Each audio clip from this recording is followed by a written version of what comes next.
Gracias por estar con nosotros una vez más en este su programa, Charlas Magistrales de la Barra Mexicana Colegio de Abogados.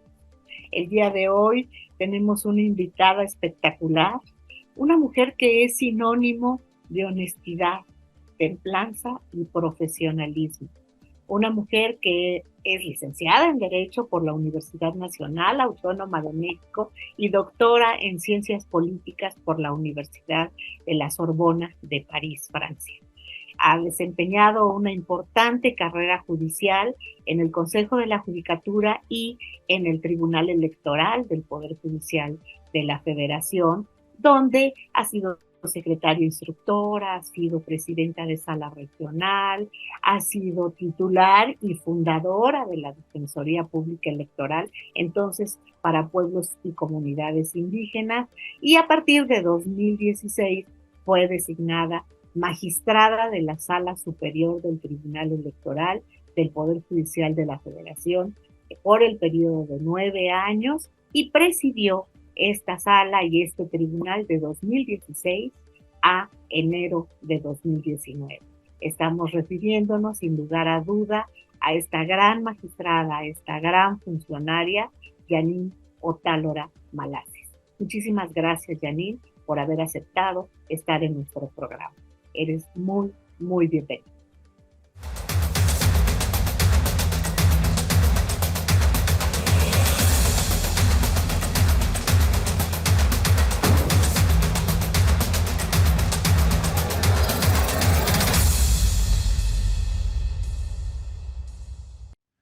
Magistrada Janine Otálora Malasis, licenciada en Derecho por la Universidad Nacional Autónoma de México y doctora en Ciencias Políticas por la Universidad de la Sorbona en París, Francia. Se desempeñó como secretaria técnica de ponencia en el Consejo de la Judicatura Federal durante una década. En el Tribunal Electoral del Poder Judicial de la Federación, ha fungido como secretaria instructora de ponencia en la Sala Superior del 2006 al 2013, magistrada presidenta de la Sala Regional Ciudad de México del 2013 al 2016 y titular de la Defensoría Pública Electoral para Pueblos y Comunidades Indígenas. En el 2016 fue designada como magistrada de la Sala Superior del Tribunal Electoral del Poder Judicial de la Federación, órgano que presidió de noviembre del 2016 a enero del 2019.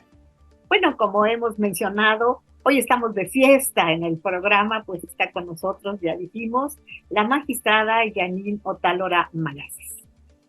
Janine, gracias por aceptar nuestra invitación, gracias por cedernos esta parte de tu valiosísimo tiempo y bueno, es un placer tenerte con nosotros. Al contrario, Margarita, te saludo con mucho gusto, así como también a quienes nos están viendo y escuchando, y te agradezco el haber brindado este espacio para justamente poder charlar en torno a estos temas que impactan en la democracia. Por supuesto que sí, vaya que impactan y más en estos momentos. Janine, pero antes de entrar en materia electoral, que es nuestro tema, yo quisiera que el público te identifique plenamente, aunque mucha gente por supuesto que te identifica plenamente, pero dos preguntas muy rapiditas así de tu persona. ¿Por qué estudiaste Derecho y cómo llegas a la materia electoral? O sea, ¿cómo se da esta situación? Mira, primero, ¿por qué me oriento hacia el derecho?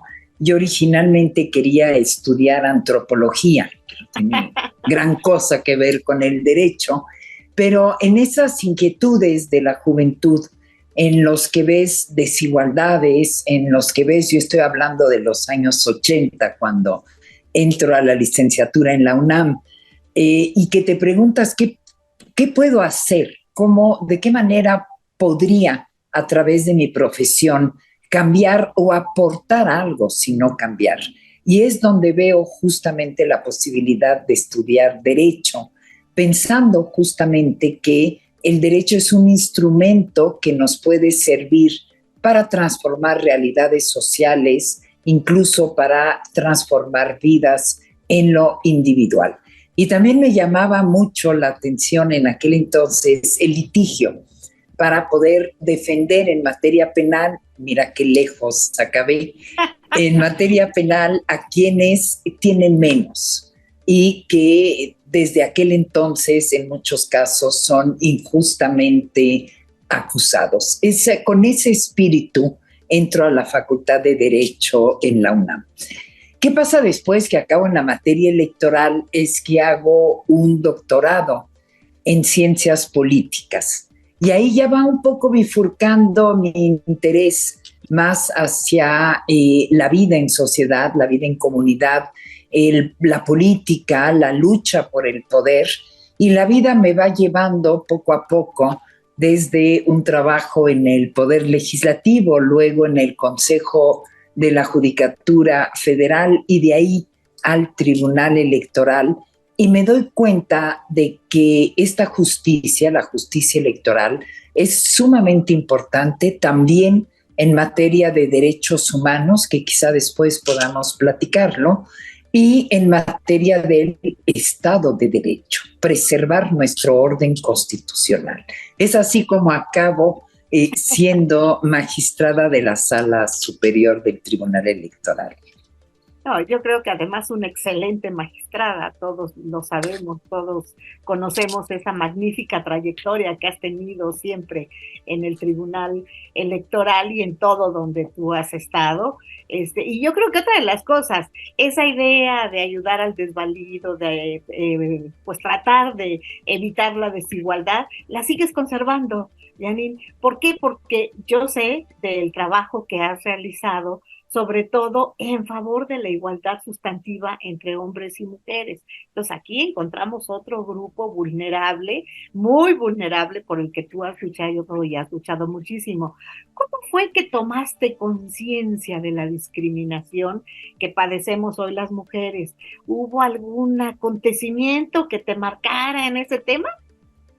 No hubo en sí un acontecimiento, sino el ver nuestro entorno en México, en el que ves que en efecto las mujeres, y particularmente en los estratos más bajos de nuestra sociedad, viven en condiciones de desigualdad, de pobreza que son sinceramente brutales.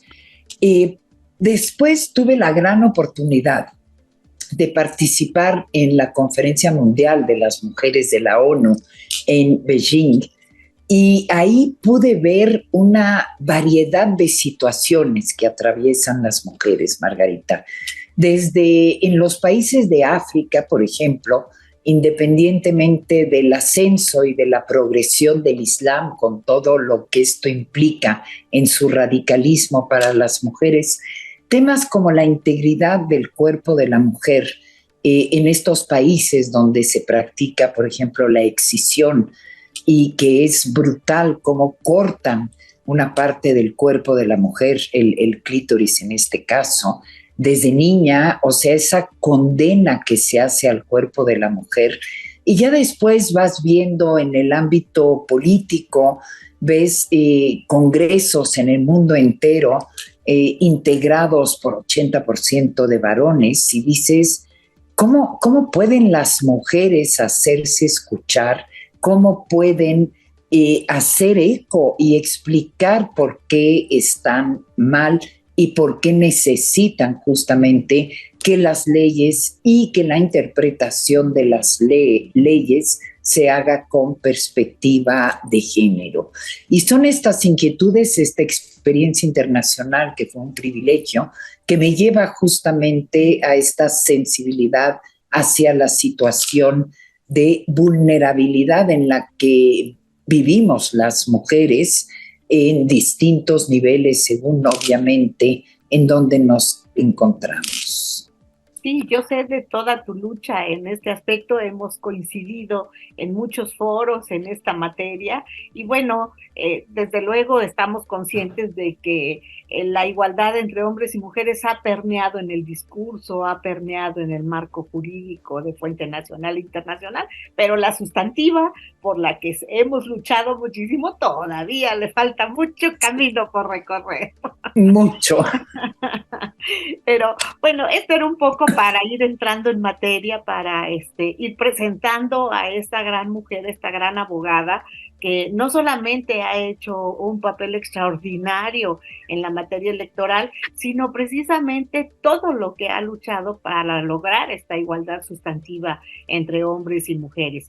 Pero bueno, nuestro tema fundamental en esta plática, pues tú sabes, es la justicia electoral. Estamos pues prácticamente próximos a iniciar el proceso electoral federal de 2023-2024.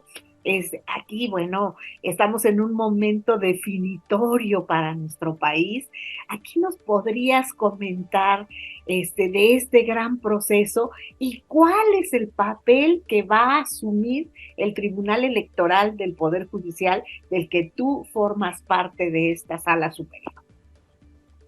Mira, claro que sí, Margarita. Primero, quizá para situar al auditorio, este proceso electoral es cada 3 años, cada 6 años decimos lo mismo, pero es el más grande, en donde se van a renovar el mayor número de cargos. Para dimensionarlo, va a haber elección de la persona titular de la presidencia de la República, se renuevan las 2 cámaras del Congreso. Además, en el ámbito local se van a renovar 9 gubernaturas, que es muchísimo. Se van a renovar casi la totalidad de los congresos locales y de los ayuntamientos. Cuando hablamos de renovar los ayuntamientos, no es solo la presidencia municipal, son las sindicaturas y todas las regidurías. Entonces, esto implica miles de cargos que van a ser elegidos justamente en 2000. ¿Cuánto? Aproximadamente 25,000, si hacemos un desglose de las regidurías, ¿sí? De la totalidad de las regidurías, que es el número más importante. En 2018 se eligieron aproximadamente 23,000 cargos para tener un poco, sí, más o menos. Y esto se va a llevar a cabo el primer domingo del mes de junio de 2024. Pero en el ámbito federal, el proceso electoral está aquí en la esquina, empieza el 6 de septiembre. ¿Cuándo inicia? El 6 de septiembre.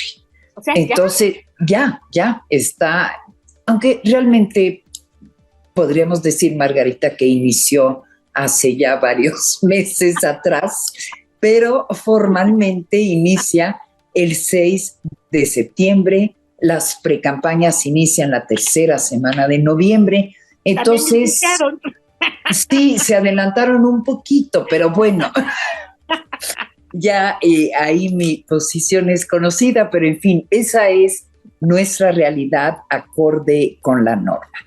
Y para el Tribunal Electoral va a ser un año sumamente importante. ¿Por qué? Porque la sala superior es la que tiene la última palabra. Acabamos y tenemos la posibilidad de revisar la totalidad de las elecciones que se van a llevar a cabo, porque puede haber 3 instancias: el Tribunal Local Electoral, la Sala Regional y la Sala Superior, en casos muy limitados y muy específicos. Pero todos las y los actores políticos tienen abierta la posibilidad de intentar esta tercera vía de impugnación.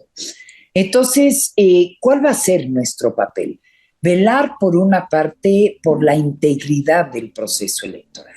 Es decir, que las y los actores respeten justamente todas las reglas que además ellos pusieron finalmente, ellas y ellos las votaron, las pusieron. Entonces se trata justamente de que esto sea respetado. Hay una judicatura nacional electoral, que son los tribunales locales y el Tribunal Electoral Federal, y es una judicatura muy sólida. Se van a renovar 2 cargos en la sala superior del Tribunal Electoral. Y ahorita ¿cuándo se da esta renovación? Perdón. Ya la Suprema Corte de Justicia ya lanzó la convocatoria. Aquí tenemos 2 magistrados que terminan su encargo el 31 de octubre. O sea, entonces, próximo también. Ya estamos también encima. pero además los tribunales locales están desintegrados porque el Senado no ha hecho los nombramientos. Las salas regionales solo tienen 2 magistraturas de 3 y la sala superior se va a quedar con 5, que la ley nos permite seguir trabajando. El quórum es 4, entonces aquí estamos y vamos a seguir trabajando como toda la judicatura electoral. ¿Qué retos? Perdón, en el caso de que se hiciera el nombramiento, que ya la Corte lanzó la convocatoria para los 2 magistrados que integran la sala superior, pues va a ser un poco complejo porque se suben a un tren en marcha con el proceso ya iniciado. Se suben a un tren en marcha en la víspera de que inicien las precampañas, suponiendo que entren el 1 de noviembre, pero bueno, va a haber seguramente una cantidad de candidaturas con formación electoral, que eso ya es algo, si conocen el derecho electoral, ya será más fácil subirse en ese tren en marcha para hacer frente a los retos que vamos a tener, que son, te los digo, son 5 a muy grandes rasgos. Las redes sociales, el uso de las redes sociales y su impacto en los procesos electorales, la violencia, Margarita, la violencia del crimen organizado, ya es un elector más, desgraciadamente, en nuestras elecciones, lo hemos visto. La violencia política en razón de género hacia las mujeres también va a ser otro reto.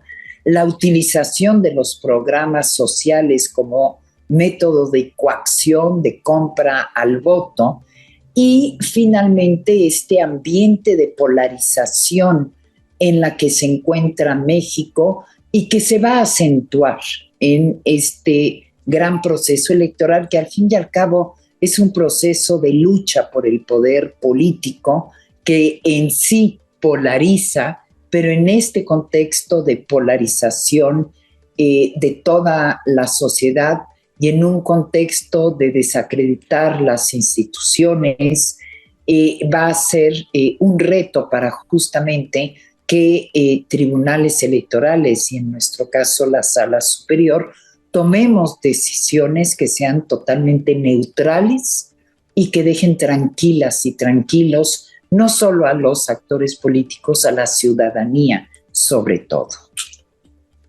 ¿Influyen las redes sociales, Janine? Influyen mucho. Se llevan a cabo ya cada vez más las campañas en redes sociales, tienen un impacto muy fuerte. Tenemos un problema para fiscalizarlas. ¿Cómo fiscalizas el uso de Facebook, el uso de Twitter, ahora el uso de Instagram? Tenemos un problema de violencia a través de las redes sociales también muy, muy importante. Entonces, también respetar la libertad de expresión es una ponderación que tenemos que hacer constantemente cuando es la ciudadanía la que usa sus redes sociales o cuando hay una operación, digamos, encubierta de un partido político, como lo hemos visto con el Partido Verde y los futbolistas en un momento dado, o las y los actores, actores de actrices, que empiezan a participar en el periodo de veda electoral, utilizando el Twitter, pero sí se ha logrado ver esta operación encubierta, pero no siempre se puede detectar. Entonces, ¿el tribunal ha tenido asuntos donde se denuncien estas situaciones?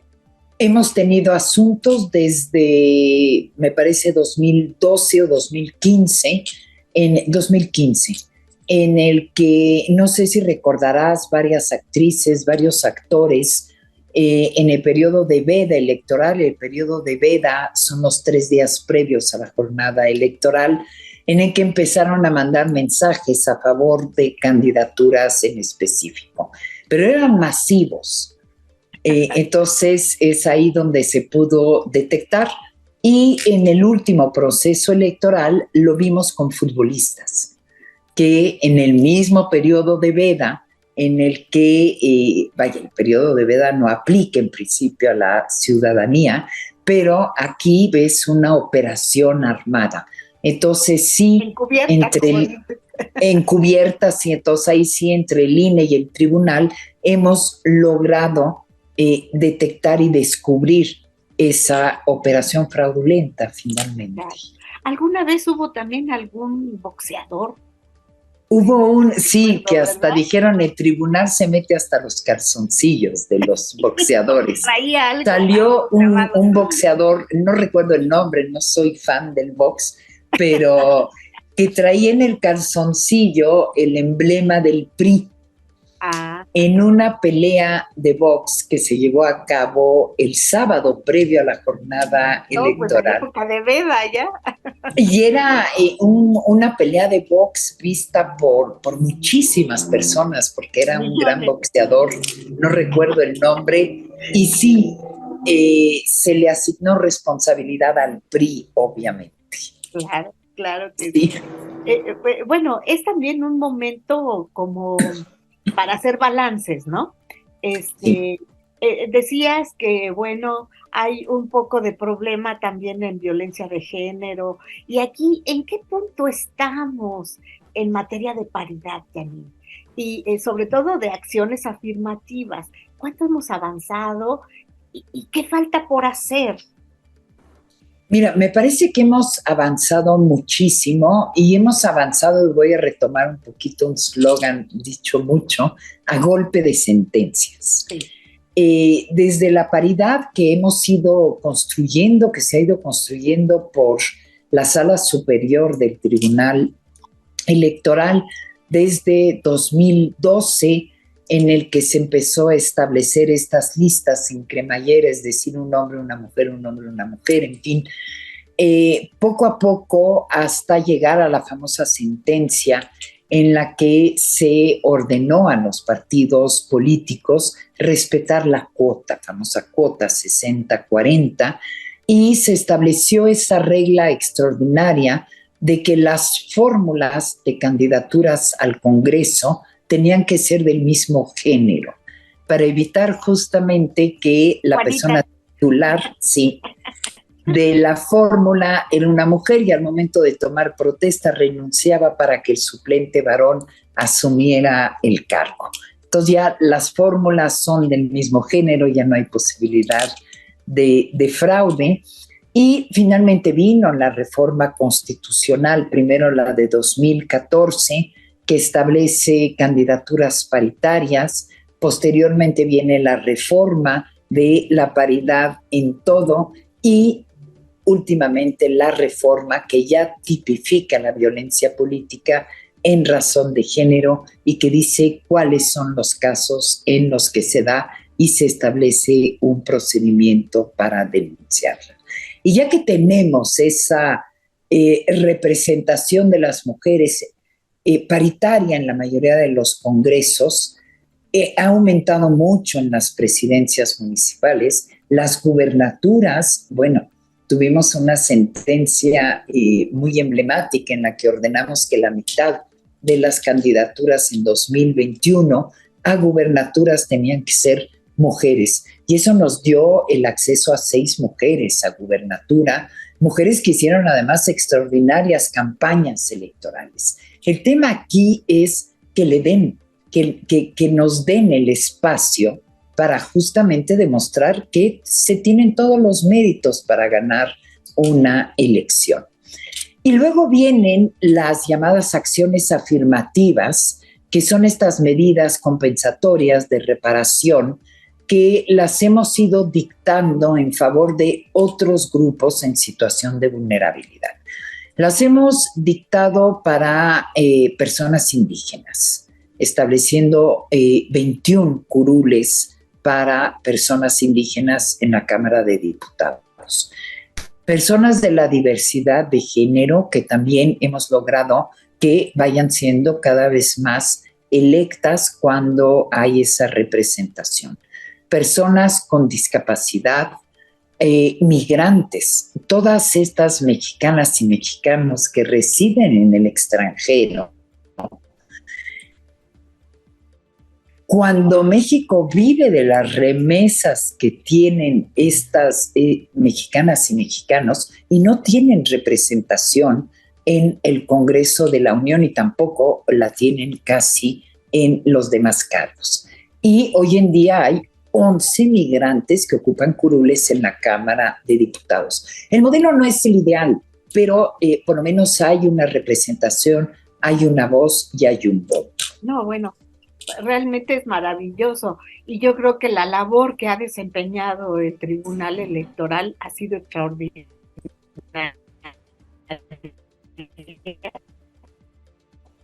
Porque como tú vimos, se ha ido logrando este avance, entonces ahí sí yo felicito mucho al tribunal por este gran trabajo que ha hecho.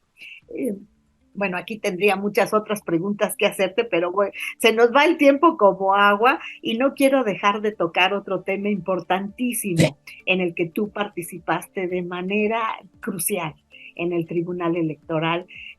Todos sabemos que hay una defensoría electoral y que tú participaste desde sus inicios. Prácticamente tú la fundaste, fuiste la primera en dirigir esta defensoría. ¿Nos puedes platicar qué avances tiene, así rápidamente? Mira, muy rápidamente se creó en 2016 una Defensoría Pública Electoral para pueblos y comunidades indígenas. Y en noviembre de este año pasó a ser Defensoría Pública Electoral, ampliando sus servicios a todos los grupos en situación de vulnerabilidad.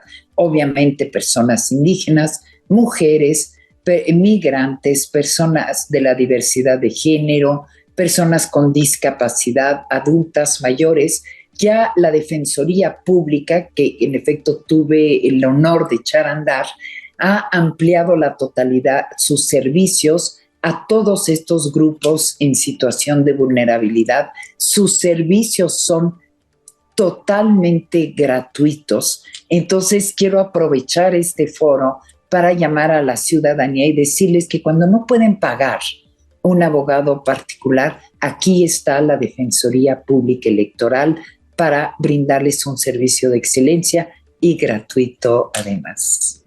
Yo tuve conocimiento de un caso muy especial que en lo personal me impactó mucho, Janine, y creo que se desarrolló en la época que tú estabas dirigiendo la Defensoría, que fue el de Rosa Pérez en el estado de Chiapas. Un caso dramático de violencia contra las mujeres.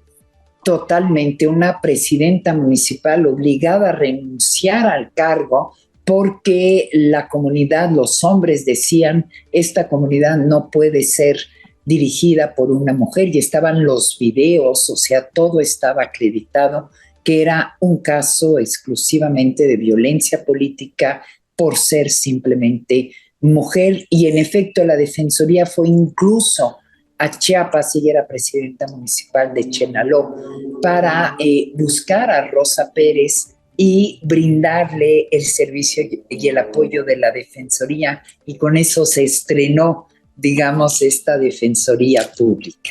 En un gran caso, Janine, porque además yo tuve la oportunidad de entrevistarla. Primero, una mujer aguerrida, una mujer decidida, una mujer ejemplar.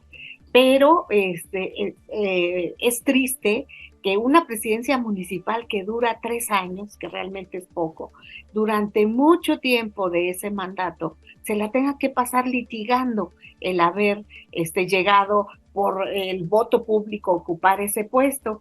Pero ella lo que decía, aunque sea un día, me reivindiqué y regresé gracias al Tribunal Electoral. Y eso me encantó, pero digo, no debiera ser. Y gracias al Tribunal Electoral, pues ella logró esa reivindicación. Exactamente. Sí. Ay, Janine, bueno, perdón, ¿querías hacer algún otro comentario? No, únicamente justamente a partir de este caso hacerle un llamado a la ciudadanía, aprovechar este espacio para decirles, la democracia no es permanente. La democracia hay que cuidarla muchísimo, y llamar también a las y a los ciudadanos a no caer en esta trampa de la polarización ahora que inicia este proceso electoral. Aprendamos a debatir con prudencia y con tolerancia y con respeto a la diferencia del otro, de la otra. Ese es un gran llamado que quiero hacer a la ciudadanía y a las y los actores políticos. Respetemos los unos a los otros y cuidemos la democracia, que al fin y al cabo vivir en democracia no es solo votar, es vivir en libertad. Eso quisiera aprovechar este espacio, Margarita. No, bueno, yo creo que es un gran mensaje que por supuesto siempre les pedimos a nuestros invitados que lo manden. Tú lo has hecho de manera extraordinaria y también quiero decir que el papel que has desempeñado como presidenta del tribunal, como magistrada de sala superior, como magistrada de la sala federal en la que en un momento dado se dedicaban a determinar sanciones y cuestiones relacionadas con el comportamiento de las autoridades electorales. Bueno, siempre ha sido maravilloso. Yo tuve el gusto de conocerte desde que estabas en el Consejo de la Judicatura Federal y bueno, yo puedo avalar una conducta siempre extraordinaria, siempre de primera y sobre todo un gran profesionalismo. Entonces, pues muy contentos de que hayas aceptado estar con nosotros y nada más te digo, ¿quisieras agregar algo más? Sino para agradecerte tu presencia y dar por terminado el programa. Y no, agradecerte mucho el espacio, Margarita, ha sido una extraordinaria plática, además que me ha encantado y quedaron muchos temas en el tintero, pero finalizar llamando de nuevo a cuidemos todos la democracia y todas. Claro que sí, muchísimas gracias, Janine. A mí me gustaría comprometerte a que ya una vez que el proceso esté en marcha o cuando estemos en situación de calificación, ojalá nos aceptes otra invitación para ir comentando cómo va realmente las elecciones que en puerta tenemos y que bueno, ya por default se nos dice que van a ser harto complicadas. Cuenta con mi participación, Margarita, y muchas gracias de nuevo por el espacio y al auditorio. Muchísimas gracias, Janine, un placer escucharte.